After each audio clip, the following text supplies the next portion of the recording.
Je veux remercier le Seigneur pour le ministère qu'on a su. Réellement, c'est tellement important de diffuser le message de Dieu. Et ça me réchauffe le cœur d'avoir d'autres personnes qui partagent avec moi l'excitation de Dieu. Ça fait déjà presque plus de 50 ans maintenant que j'ai fait un choix pour le Seigneur. Puis, si on me demandait est-ce que ton cœur s'est refroidi, je dirais qu'il est plus brûlant que jamais.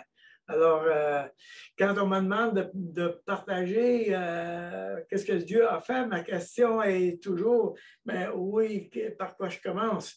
J'ai envie de dire un peu comme l'apôtre Jean dit, Jésus a fait encore beaucoup d'autres choses. Si on les écrivait en détail, je ne pense pas le monde pourrait contenir tout ce que Dieu a fait dans ma vie, c'est la même chose. Il y a tellement de choses. Alors, je vais choisir seulement quelques petites choses avec l'idée je dirais, d'illustrer comment Dieu fait les choses dans la vie des hommes. D'abord, premièrement, je devrais dire, on devrait, avec l'idée de comment Dieu m'a préparé à le rencontrer. Je suis grandi dans une famille catholique, pratiquante. J'ai une famille de 6 enfants. Je suis l'aîné. Nous étions d'une famille ouvrière. J'étais moi-même très pratiquant. En fait, j'étais le bras droit du curé, on veut dire.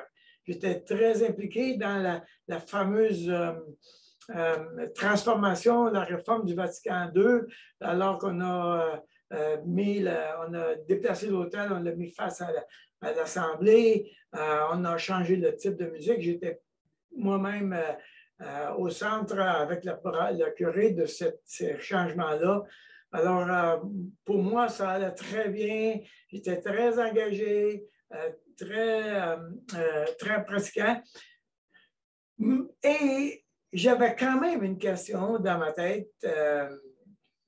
Est-ce que j'en fais assez pour ne pas aller en enfer? Est-ce que j'ai fait assez parfaitement? Je me souviens d'avoir fait, à un moment donné, et là, on parle les jeunes ne comprendront pas nécessairement de quoi je parle, là, mais j'avais eu l'occasion de faire 9 premiers vendredis du mois, aller à la messe 9 fois de fil, ça nous permettait d'être sûr d'aller au ciel.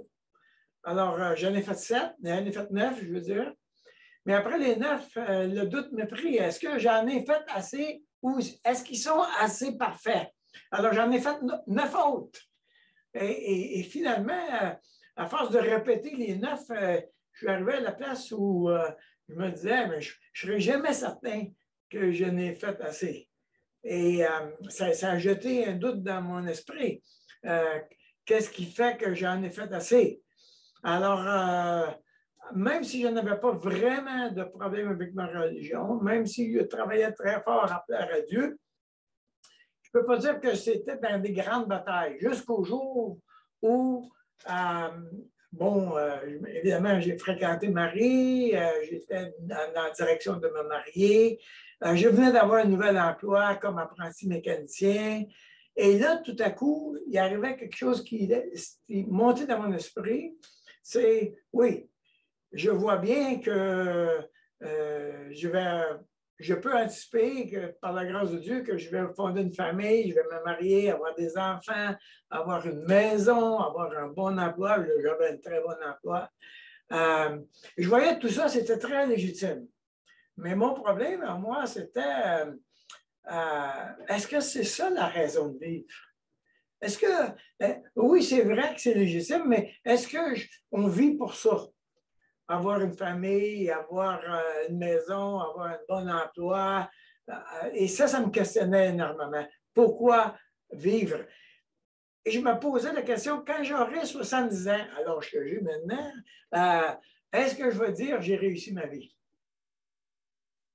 Est-ce que ça valait la peine de vivre ma vie? À ce moment-là, j'ai 21 ans.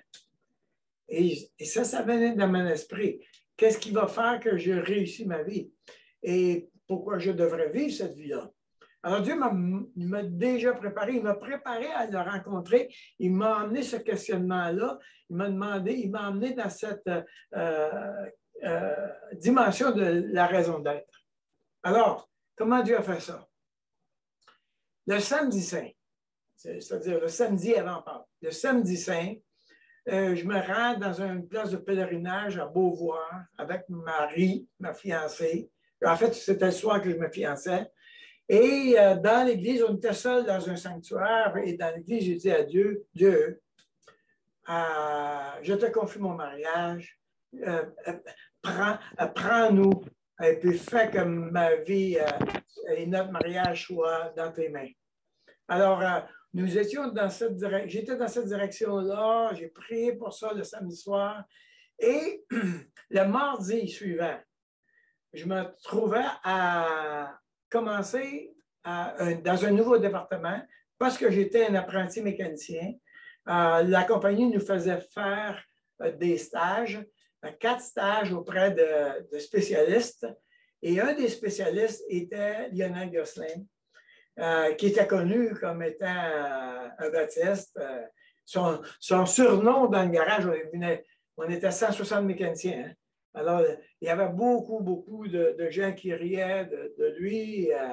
Il me disait, Daniel, tu vas aller avec Gosselin, tu vas passer à la confesse, tu vas aller avec Monseigneur. Et bon, il y avait toutes sortes de colibets là-dessus. Donc, Dieu me place là le mardi matin avec lui. Et évidemment, M. Gosselin commence à me parler de Dieu. Alors, évidemment, j'avais été averti à plusieurs reprises par tous mes compagnons de travail que, regarde, là, tu vas te faire confesser, mon Daniel, OK?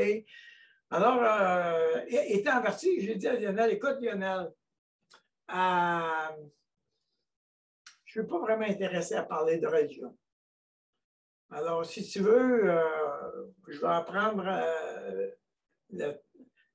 c'était le département des transmissions, je vais apprendre les transmissions, mais on ne parlera pas de la religion. Alors, Lionel, très sagement, m'a dit, ben, c'est correct, mon Daniel, je vais respecter ça, pas de problème.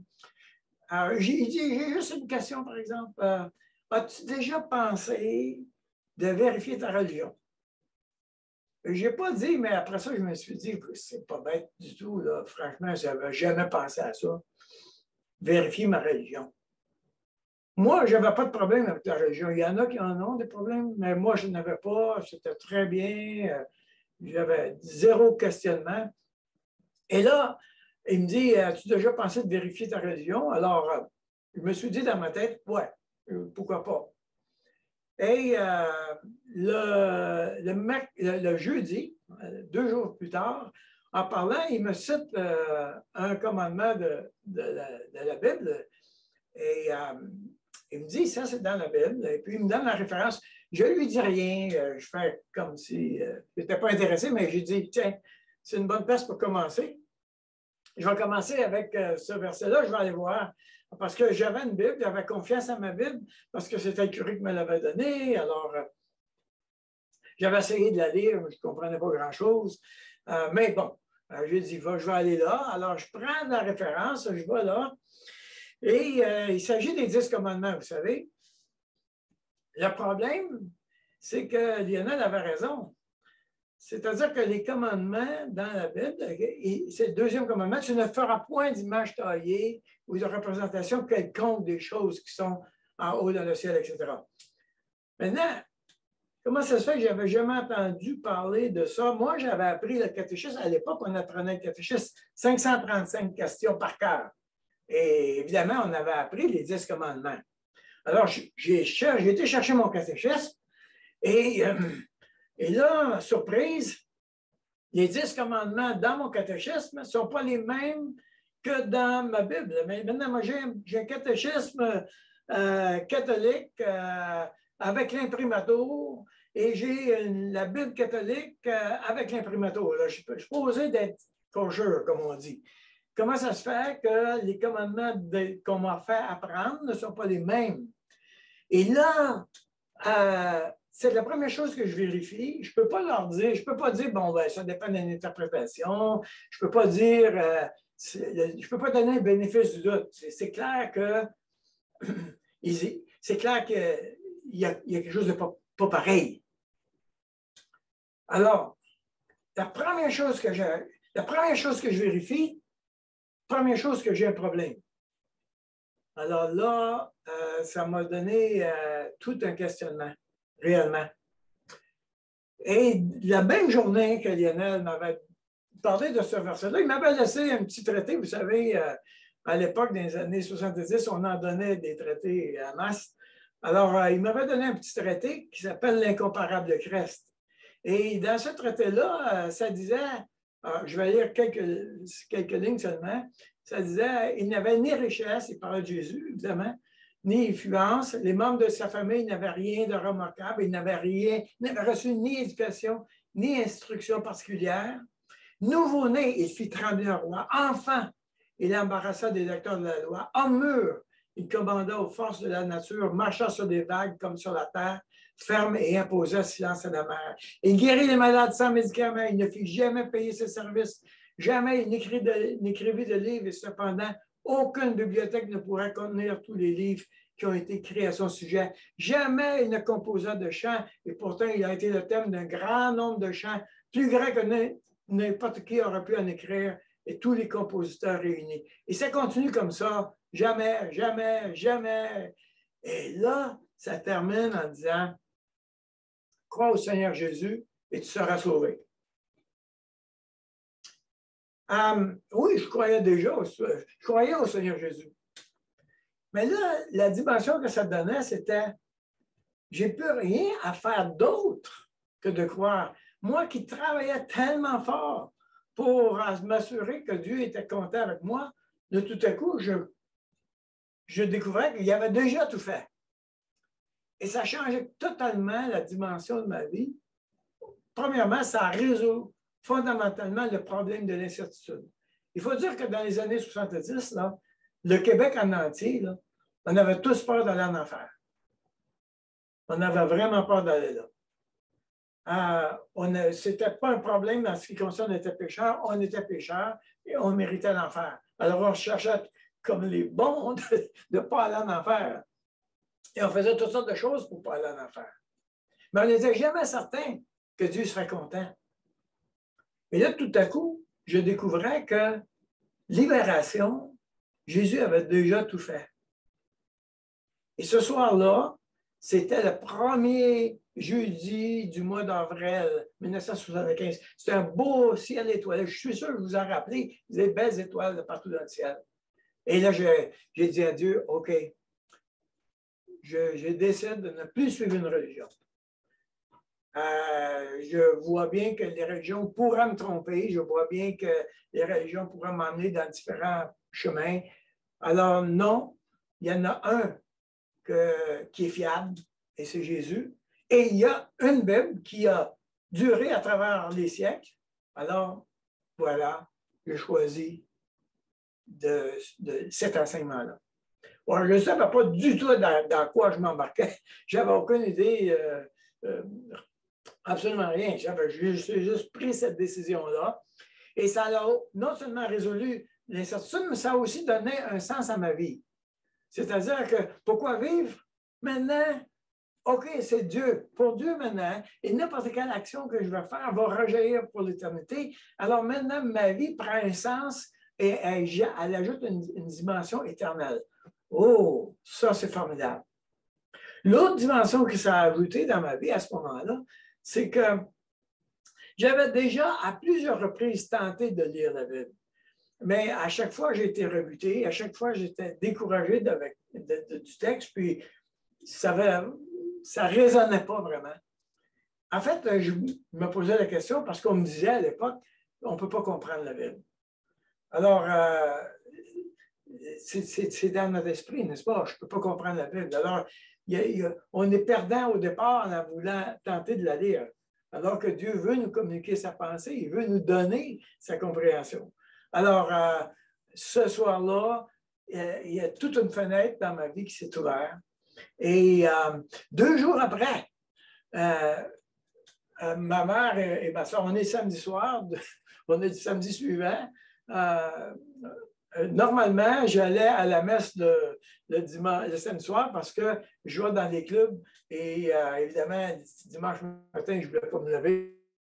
Donc, j'allais à la messe le samedi soir et ma soeur et ma mère m'ont dit, ben, tu ne vas pas à la messe ce soir? Et j'ai dit non. J'ai dit, moi, j'ai décidé que je vais suivre Jésus seulement. Et tout ce que la Bible me demande, c'est de croire en Jésus. Alors, j'ai choisi de croire en Jésus. Maintenant, moi, là, je ne connais rien, là, on s'entend. J'ai fait ce choix-là, c'est tout. Je dis ça à ma mère et ma soeur qui eux autres, ils m'écoutent, mais moi, je n'ai pas d'autres explications à donner. Je n'ai rien là, à donner. Je ne leur ai même pas parlé de ce que j'avais vu dans le catéchisme catholique. Rien, j'ai juste dit ça. Pendant la nuit, ma mère et ma soeur acceptent le Seigneur. Imaginez. Alors, on est en pleine, je dirais, en plein miracle, comme ça. Et je parle à Marie de tout ça. Je suis vraiment excité. Je viens d'être fiancé à ma chérie. Je parle de la joie que j'ai de Dieu, etc. Et je parle de Dieu tout le temps. Et là, elle est un peu découragée avec moi. C'est pas qu'elle compte Dieu, mais là, Daniel t'exagère. Alors, évidemment, à force de se faire harceler, de parler de Dieu, elle a, à un moment donné, elle a son voyage, puis elle dit, elle a, là, un soir, elle m'amène tous les cadeaux que j'avais donnés dans mes fréquentations, la bague de fiançailles et tout, puis elle dit, là, Daniel, moi, je ne peux plus continuer comme ça. C'est terminé. Je ne veux pas aller d'avant, je ne veux pas me marier, rien. Et elle m'a raconté sa peine et tout ça pendant presque une heure et demie. Et puis, moi, j'écoutais, j'étais comme, wow, qu'est-ce qui m'arrive là? Et je n'ai pas parlé à ce moment-là. Elle m'a dit, ben, tu ne parles pas. Je dis, non, je ne parle pas. Je ne sais pas quoi dire. Non, rien à dire. Mais ce qui me passait dans ma tête, c'est peut-être que Dieu me protège de me marier à la mauvaise personne. Donc, dans mon esprit, c'est je veux me marier avec elle, mais peut-être que Dieu me protège. Alors, pendant la nuit, je dois faire un choix. Est-ce que je choisis Dieu ou est-ce que je choisis elle? Alors, je dis non, je choisis Dieu, je choisis Dieu. Et pendant la nuit, Marie, elle avait gardé une seule chose, c'est la parole de Dieu. Elle avait gardé la Bible que je lui avais donnée. Et pendant cette nuit-là, elle ouvre la Bible elle-même et Dieu la visite et elle vient au Seigneur. En fait, on se retrouvait dans une situation où Dieu était en train de nous mettre à l'épreuve tous les deux. Qui tu choisis en premier? Alors, nous voilà 3 mois avant mon mariage. Et là, Marie accepte le Seigneur. Et là, on est au milieu d'avril. Et là, mon père est vraiment pas content après moi, là, parce que je parle de Dieu tout le temps. Et mon père, lui-même, était très pratiquant. Son prénom, c'est Fidèle. Alors, vous imaginez quand tu te fais appeler Fidèle toute ta vie, là, que la loyauté, c'est drôlement important. Hein? Alors, lui, il était loyal à l'Église catholique et puis il voulait me ramener dans l'Église. Je voyais son intention, il avait une bonne intention. Je voyais son esprit qui désirait que je ne m'égare pas. Alors, il m'a fait rencontrer des prêtres, il m'a fait rencontrer des anciens évangéliques, il m'a fait rencontrer toute une série de personnes. Mais même s'il ne comprenait rien, plus je rencontrais des gens, plus j'étais convaincu que non, la Bible, c'est vraiment ça qui est la vérité. Donc, mon père était un peu découragé parce que, évidemment, il espérait tout le temps m'emmener un peu plus loin dans ma compréhension, mais c'était le contraire, je devenais de plus en plus solide. Alors, avec Marie, on avait pris une décision. On avait pris la décision que, bon, on va se marier dans l'Église catholique de toute façon. En fait, je n'avais pas choisi encore d'être baptiste ou évangélique, j'avais juste choisi Dieu. Alors, j'avais dit, c'était le frère de mon père qui était prêtre, qui était pour nous marier. Vous savez, dans ce temps-là, on se préparait 1 an d'avance pour le mariage. Donc, les faire-part, les salles, les cérémonies, tout était prêt à ce moment-là. Et on avait pris la décision, on va se marier dans l'Église catholique. Et puis, après ça, on verra. Alors, on se marie au milieu de juillet, on est au début de juin, on doit envoyer nos invitations, nous faire part. Et mon père, en désespoir de cause, et finalement, il dit, bon, écoutez, moi, je ne veux pas d'hypocrite dans ma maison. Si vous êtes pour être évangélique, mariez-vous évangélique. Maintenant, lui, il disait ça avec l'idée de nous mettre dans le coin, comme on dit. Et moi, je ne poussais pas l'idée parce que Marie désirait avoir les belles cloches, le tapis rouge, une belle cérémonie. Je la comprenais. Et je trouvais ça légitime, mais puis bon, pourquoi pas. Alors, et c'est Marie qui dit, ouais, OK, on va se marier dans une église évangélique. Là, moi-même, j'étais un peu pris de court. On n'avait pas parlé de ça. C'est Marie qui prend la décision. Elle renonce au tapis rouge, là, puis les belles cloches et tout. Là. Alors, on prend les faire-part, on barre Église catholique, puis on écrit Église baptiste. Et quand on a placé, on a mis les faire-part à la poste, j'ai dit à Marie, écoute, on va faire, ça va être l'explosion. Là. Toutes nos familles demeurent dans la même ville. Nos 2 familles. On a 2 grosses familles. Uniquement dans ma famille, nous avons 17 personnes qui travaillaient dans la même compagnie, imaginez. Quand nous avons envoyé les faire-part, c'était l'explosion. Parce que, premièrement, les gens, ils se retrouvaient confrontés avec l'idée qu'il fallait qu'il y ait dans une église baptiste pour un mariage qui n'avait jamais été. Et ils apprenaient aussi qu'on allait dans cette direction-là. Alors, c'était un choc énorme. Et là, les familles ont commencé à se rencontrer dans les maisons. On y va-tu, on y va pas, on y va-tu, on y va pas. Partout, c'était les discussions. Finalement, mon père a commencé à faire le tour de tous nos invités en disant allez pas au mariage. Excusez-moi. Allez pas au mariage. Alors, finalement, le père de Marie, ma fiancée, a été voir mon père en disant ben non, Fidèle, tu n'as pas de bon sens, fais pas ça, on va aller au mariage. 2 semaines après, c'est le père de Marie qui met Marie dehors. Alors, mon père va voir son père, puis il dit ben non, Roger, ça n'a pas de bon sens, mets pas ta fille dehors, etc. Donc, c'était chaotique au maximum. Tout le monde ne savait pas exactement quoi faire avec tout ça. Finalement, la moitié de mes invités ne sont pas venus au mariage. L'autre moitié faisait du bruit. Il y avait beaucoup il y avait un verre dans le nez, comme on dit. Le pasteur suait à grosses gouttes pendant le mariage parce que c'était le chaos au maximum. Quand c'est arrivé le temps de signer les registres, mon beau-père a dit, moi, je ne signe pas publiquement, on ne savait pas que tu ferais ça. Donc, ça a été assez intense réellement. Un peu plus tard, on a compris que c'était important qu'on se marie dans un milieu évangélique parce qu'on nous aurait probablement accusé d'être hypocrite plus tard en apprenant les décisions qu'on avait prises 2 mois auparavant. Alors, on a été dans cette direction-là et on a vécu ça, cette situation-là.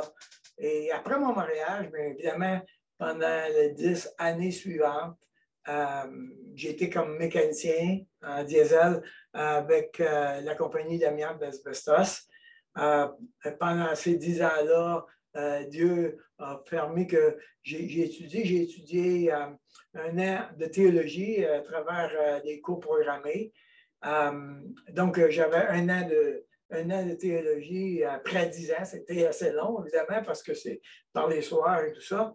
Et ensuite, j'étais constamment sur les 3 quarts, de jour, de soir et de nuit. Donc, ça avait beaucoup de perturbations.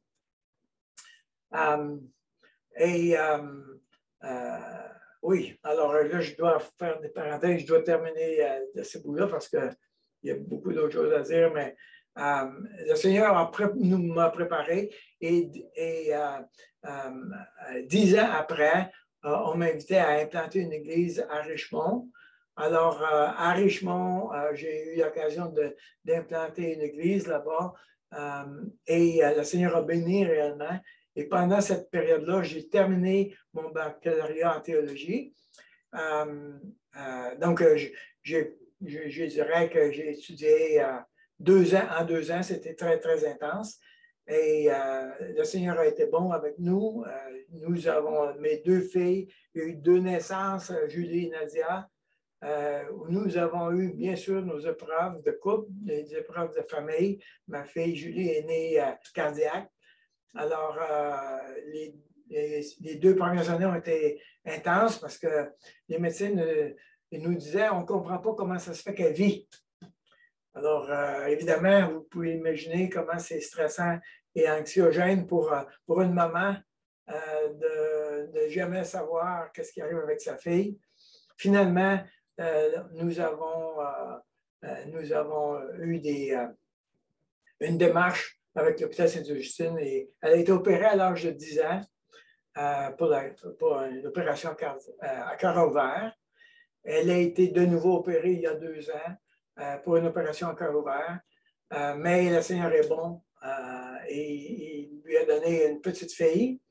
Et ma 2e fille, Nadia, nous avons eu avec elle 2 petits-enfants. Donc, je suis grand-papa d'une petite fille et de 2 beaux garçons. On est vraiment contents. En cours de route, le Seigneur m'a donné le privilège d'implanter une église à Boisbriand-Sainte-Thérèse. On était là pour une quinzaine d'années. Maintenant, lorsque j'ai pris ma retraite, nous sommes joints à l'église de Terrebonne. Et là, j'ai eu un ministère auprès des hommes, des femmes, des couples pour les groupes de soutien. Je les ai encore d'ailleurs. Et aujourd'hui, je me suis impliqué dans une nouvelle implantation avec l'église de Terrebonne, ici à Laval, pour une autre église, avec l'idée qu'on puisse annoncer l'Évangile. Alors, je termine en disant, je suis profondément reconnaissant à Dieu pour tout ce qu'il a fait. Je suis tellement excité de continuer de comprendre qui il est. C'est comme on est devant l'infini quand on s'approche de Dieu et c'est extraordinaire. Dieu m'a donné 5 pères dans la vie. Un père biologique, mon père qui m'a donné des grandes valeurs, évidemment, il m'a donné des grandes valeurs. C'est un homme fidèle, loyal. Il a accepté le Seigneur 23 ans plus tard, imaginez. Et il est devenu aussi zélé pour l'Évangile qu'il a été pour l'Église catholique. Et pendant les dernières années de sa vie, toutes les semaines, il circulait dans les hôpitaux pour annoncer l'Évangile. Alors, je remercie le Seigneur pour mon père. Ensuite, j'ai eu un père spirituel, M. Gosselin, qui m'a conduit au Seigneur. J'ai eu un père pastoral, M. Keefe, qui m'a appris comment être pasteur. J'ai eu un père émotionnel, François Pajot, qui m'a vraiment conduit dans plusieurs domaines de délivrance dans ma vie personnelle. Et j'ai eu un père théologique, M. Alexanian, qui était, je dirais, le représentant de Sembec, et qui m'a permis d'avoir une formation évangélique, je crois, solide. Alors, Dieu m'a donné une direction sans faille. Je devrais terminer avec, pour n'importe qui écoute ici, en disant, il y a une parole de Dieu qui dit repentez-vous. On entend ce mot-là, repentez-vous. Et assez bizarrement, en entendant ça, il y a comme un effet de repoussoir. Repentez-vous, tu es méchant. Et dans le milieu juif, on dit faites teshuva, faites teshuva. Et le mot qui est repentance, en fait, en hébreu, c'est dit revenez à moi. Revenez à moi. Et c'est un appel du cœur de Dieu que les hommes reviennent à lui. Alors, nous avons été créés à l'image de Dieu, n'est-ce pas? Nous avons été créés à l'image de Dieu et nous sommes faits pour Dieu. Alors, cette idée de revenir à lui. Et Dieu va faire toute une série de cheminements dans nos vies et dans ta vie, de toutes sortes de manières. Il y aura beaucoup d'autres choses à dire, mais ouais, c'est une vie en abondance qui attend tout homme et toute femme qui se tourne vers lui. Que Dieu nous garde et nous bénisse.